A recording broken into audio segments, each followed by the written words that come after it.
Sveiki, mes esame Žaliojo žingsnio iššūkio dalyvės – Ugnė, Rusnė, Patricija ir Kotryna. iš Vilniaus Radvilų gimnazijos. Ar kada susimąstei, kur keliauja tavo maisto atliekos? Ar žinai, kad jas galima paversti naudingomis aplinkai? Kiekvieną dieną išmetame daugybę organinių atliekų. Deja, jos dažnai atsiduria sąvartynuose, kur teršia aplinką ir išskiria šiltnamio efektą sukeliančias dujas. Tačiau yra paprastas ir efektyvus sprendimas. Komposto dėžė. Tai natūrali vieta, kur tavo organinės atliekos virsta vertingų dirvožemio pagerintojų. Į dėžę galima mesti vaisių ir daržovių likučius, kavos tirščius, arbatos maišelius, lapus ir žolę. Mikroorganizmai ir laikas padaro savo, visa tai virsta derlingų kompostų.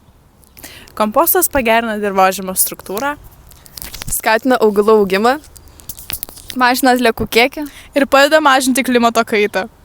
Pradėti lengva, tereikia komposto dėžės ir noro. Prisidėk prie švaresnės aplinkos jau šiandien. Pradėk kompostuoti ir tapk gamtos draugu.